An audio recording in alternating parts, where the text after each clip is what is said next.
Hello viewers, I'm Group Captain Rajesh Pandey, an air veteran with over 31 years of service in the Air Force, having varied experience, worked at different fields, including as a fighter controller, then as an interviewing officer, and finally, before retirement, I had the most valuable tenure in the Defense Institute of Psychological Research as an instructor for the assessors. Now, I welcome you to this talk. I call it Find Your Lakshya. Right. So here I am interacting with veterans from the defense services who are very accomplished and decorated also. So I share their experience. I request them to share their experience, which will be of benefit to all the aspirants. Today, we are going to meet one of the best and most talented engineers to serve in the Indian Army. He has extensive experience with armored fighting vehicles, maintaining military hardware, and is a fellow at the Institute of Engineers, India. A recipient of Vishesh Seva Medal, Chief of Army Staff Commendation, and an Army Commander's Commendation. He is very passionate and now is a social worker and passionate about painting. So please join me in welcoming Major General K Eswaran, VSM. Thank you, sir, for joining us, and honored to have you on our show. If I may ask you, what is it that motivated you to join the armed forces? Yeah, to be very honest, I was gunning for IIT. In fact, I had all aims to join the IIT, and then I did join the BITS Pilani. But meanwhile, I had seen some advertisements on in the newspaper about the National Defense Academy. And in my school also, people are very keen about the National Defense Academy. And the kind of training and the kind of personality development there, and making you a shape one, and things like that. So that really motivated me. And I felt, why not give some time? I was also, and at that age of 16, 17, you are very passionate about, even now, of course, you are passionate about a country and the nation, and army and armed forces are attractive. And primarily, I wanted to join the Air Force. I was very keen on the Air Force part. That is how I applied for National Defense Academy. And meanwhile, because the results were still awaited, and before that, I got admission to BITS Pilani, so I joined that. But after I joined the BITS Pilani, my call for the academy selection also came. And that is why I left that and came and joined here. So that is how it started. Basically, a little bit of passion was there always to join the forces. Yeah. Okay. So the journey started with NDA. And I understand that after your training at NDA and commissioning, you joined the Corps of Artillery. Yeah. So how was this that from artillery you switched on to the Corps of EME? Yeah, I in fact opted for EME only when I was an IMA. But in my batch, the vacancies are very, very few, only about 4 to 5. And the other batches, in fact, after mine, they had 20, 25, 30 officers also. So I was maybe slightly unlucky. So in that 4 to 5 vacancy, I could not get. And then they sent me to artillery. Artillery was my second choice, so they gave me the second choice. In the artillery also, again, I tried for aviation because I was basically fond of flying. Yes. And I took on to, I wanted to apply for AeroP because I already cleared my PABT and all that. I had gone through Mysore AFSB.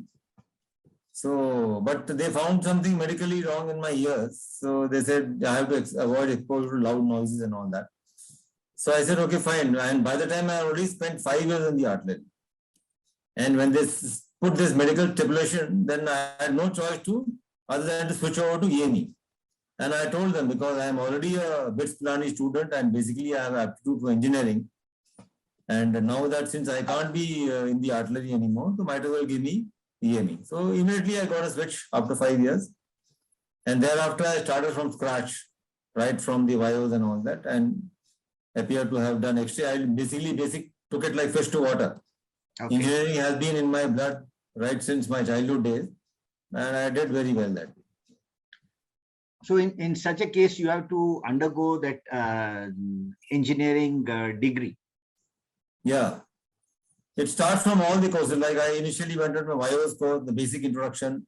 Then they put me through a degree course for 3 years, where I did my BTech in mechanical engineering. And thereafter, there was a 9-month course on equipment course. Because I was given the branch of armored fighting vehicle, that was my option. Okay. So there I underwent an equipment course of 9 months and went back to a unit, again came back. I did my MTech again for another 9 months on the specialization of the armed forces, armored fighting vehicles basically. And of course, thereafter there are other mandatory courses like the company commanders course, senior officers course and all that. Okay. So how was life in the core of EME? What have been your major responsibilities? Yeah, life in the EME is very good because now I have an advantage of being served in the artillery also. And 5 years is a long time. And I had seen 2 units in the artillery. And then coming to EME, I could have a clear comparison between the two. Of course, life in the artillery is also good. But only one thing is that basically when you're in the fighting formation, you have very limited scope for application on your own. Mm-hmm. Because generally you have to follow the orders given by the bosses and the things are very laid out, structured, and you don't have much scope of your own innovation and putting your own ideas unless you grow up in service. Compared to that, when I came to EME, I found that you're totally on your own firstly, and you could do whatever you want, in a sense that every situation is a new situation. Like I can say it's like playing a game of ball. Like every day golf is different and every stroke is different and every fairway is different. So in the case of EME, because you have a technical problem and every different technical problem coming every day, and not the same problem which comes with vehicles and other things and all that. So that way the advantage of EME was I was able to apply my mind, I was able to think every day and come up with fresh ideas and innovation, which is not there much in the other armed services. Maybe at a senior level you may have. As junior officers, you're supposed to be only seen and not heard. So that was a stark difference. And here, right from the day one when I joined, I was given a separate office and I was left on my own, and I had to do everything on my own. And so much of paperwork I had, so much of workload, and I had to manage the workshop and the kind of repair activities I had to manage were tremendous. Compared to that, the workload in artillery was much, much less because the things are very much structured and layout is different. So that way, life is good, but you're very, very busy, of course, but you're busy with the purpose and you have something innovative. So that keeps it very interesting. And this continues till the end of your life. I mean, to the service also. So every day you have a new problem. So that is, if you're a person who has an innovative mind and you want to think every day and apply himself, apply your experience, apply your knowledge, then I think EME is very good. Right. So what are the kind of responsibilities you have shouldered during your service career, and particularly in EME? Yeah, as a young officer, basically you have a task, you are basically a workshop officer and you are looking after the floor, like whichever floor you are given responsibility. Basically, when your vehicles come to your workshop, the guns come to your workshop, the equipment, the optoelectronic equipment, radio equipment, computers, whatever comes. So you have a team under you and you have a lot of technicians under you. So your job is basically of a manager because you're managing technical manager primarily. And wherever the workshop staff, their technicians on ground get stuck, that is the time you give them your advice, and then maybe you have to pull out the manuals and read through it, control the headquarter technical group, speak to the higher headquarters, and then sort out the repair. And in case the item is not available, particularly suppose you need a particular item which is not there and in the store, then you make a local purchase demand for it and speak to the depot concern and get it. And in case if it is an emergency, how you can cannibalize the item and how can you innovatively repair it and do that, and so that the equipment downtime is minimum, because everywhere you are fighting against time and it is a war-like situation. Sometimes you got to do a lot of innovation and sometimes you have to break the rule also. when you break the innovation. You have to break the rule because when you have an enemy in front of you, then you can't go by the book. So there are certain things that you break, certain rules and certain repairs which are not even required, supposed to do, you have to do because the enemy is in front of you. And that of course happens in situations like Aparakram, may not happen in the peacetime. So that way, a lot of major decisions are to be taken by you on everyday basis. The normal routine work which is there, minor works or small works which is carried out by the staff. But then they escalate. When the level, when it is beyond them, they escalate it and then you handle that. And in addition to that, you're supposed to supervise also. Because staff being staff, there's a limitation. And sometimes they may not follow hygienic practices when it comes to repair activities. So you have to push them, advise them, guide them, correct them, and also see on floor that what are the facilities more required and improvement required, some new instrument, new tool to be bought.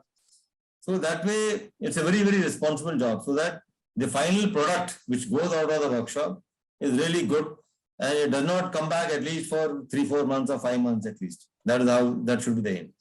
So do I understand that almost every equipment in use in the army is repaired and maintained by the EME?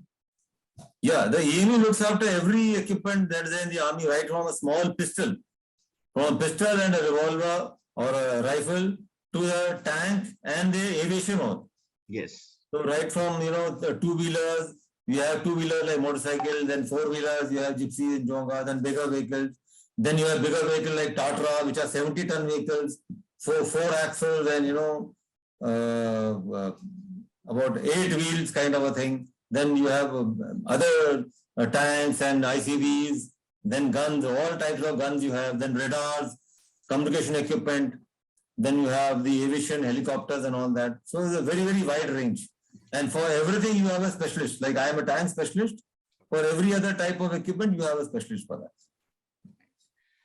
So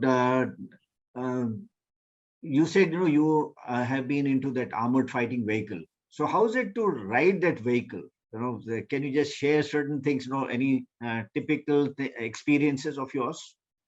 Yeah. The tank is a very, very difficult equipment and very difficult equipment to maintain and handle and even to drive it. Now, it's typically a tank T-72, which is there, it weighs about 45 tons. 45 tons is a hell of a lot. We can't even imagine how much is a 45 ton. 1 ton is 1,000 kilos, of course.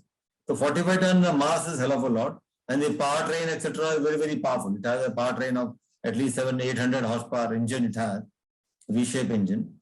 Now, the drive itself is very difficult. Like there are only 3 people in the vehicle, and one is a driver, one is a commander, one is a gunner, and rest of course automatic loading is there.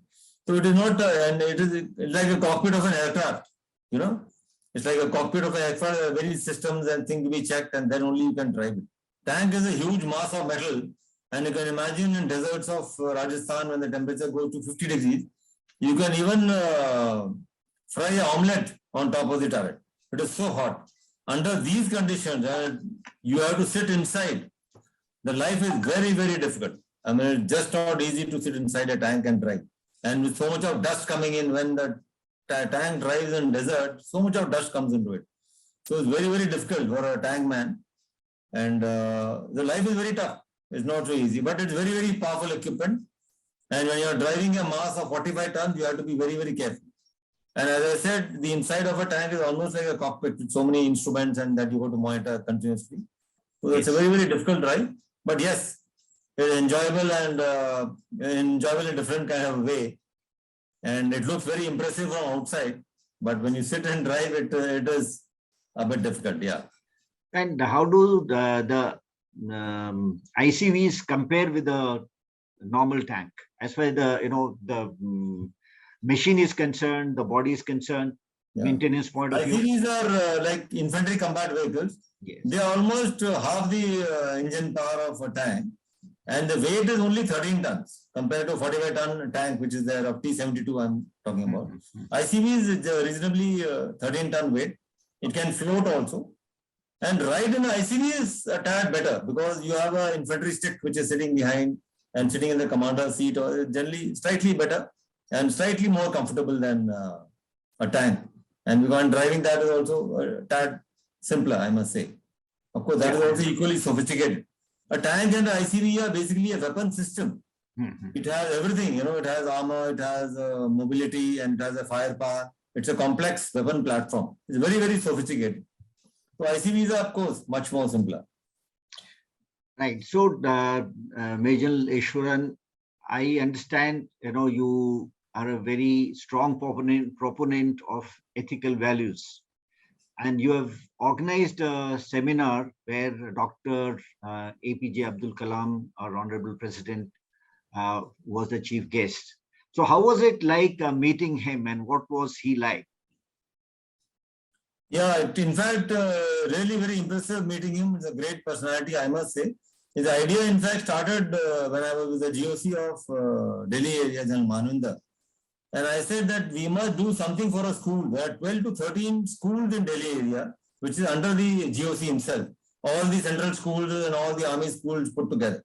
Yes. I said the value system is degrading over a period of time. And we've got to instill the confidence in our children by putting in the value system, telling them about the integrity, honesty, and patriotism, etc. So I suggested that we should have somebody coming and speaking. And my GOC only suggested that why don't we call Dr. APJ Abdul Kalam. So then I wrote a letter to his secretary and we found the appointment. I went and met him. And this event was combined with the National Education Day along with the Institute of Education, which was also there in Delhi. The principal of that National Institute of Education and me, both of us went and met him. A very, very simple man, of course. And whatever you have heard and read about him is exactly the same. Absolutely down to Mother Earth, very simple. And then we absolutely agreed, because that seminar was called as National Character Building Seminar. The name of the seminar itself was National Character Building Seminar.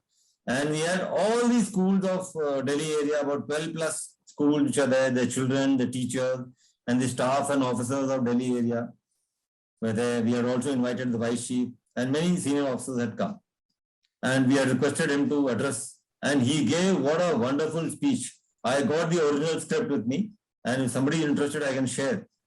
How the teachers and students together can make a difference, and what should be an ideal teacher, what should be an ideal student, and the wonderful points that he is given on value system. And even till today, I'm referring to it. In fact, I got the script with me. I keep sending it to various GOC, AT&K area, and the Commandant of MCME. I keep sending it to them, all the senior officers, that this is what we should practice in our training institution. And what the person had said 10 years ago, it's still valid. So that way, it was a great achievement. It was nice meeting him, and you feel really motivated. And after that, when I spoke to the children and teachers in the after that meeting in Delhi, people are really impressed and really wonderful. I think it's a great example for a nation. Yeah. We would love to have that recording of that, and maybe share it with the viewers. And coming to the same values and skills. So what are the skills, rather, which are most valued in the engineering branch or in the EME specifically? Yeah, that's a very, very good question, I must say. And it's very important for the future children and the future students and aspirants of the armed forces. So not only EME, I would say in general in the armed forces, and of course EME in particular. The biggest advantage that I had in the armed forces and the EME is that I could stand by my principles. If I say no, if I feel conscious, if my conscience, my heart says no, what I am doing is not right, I could stand by it. There is nobody who will say anything against it. Okay, some people may feel annoyed. But the fact is that in spite of my idiosyncrasies, you can say, I have been made as a major. So the system is very, very good. I've always taken a stand wherever it is required. And I have had a couple of bad experiences also in life. And majority of them are very, very good experiences. Majority is a good experience. People are very, very nice. And if you are a disciplined person, if you are a valued person, and if you want to take a stand in the matters of integrity and honesty, you are supported. The system supports you. So that is what I want to tell you, because why I'm saying this is, you may not exist in a service like, I should know, I don't want to say it, say IAS, IPS, or say in politics. You may not have, because I also don't have the personal experience of that, but what I've heard is it's very difficult to survive. Yes. But in the armed forces, if you are a clear-headed person and you have a clear conscience, you can go by that, you can survive. That is the best part. And the people who have strong patriotic feelings and feel that they have a strong value system, there's nothing to fear. That's what I would like to say. Yeah, I think that's a very important point you're making, the value of integrity. I think that is, yes, very valuable quality.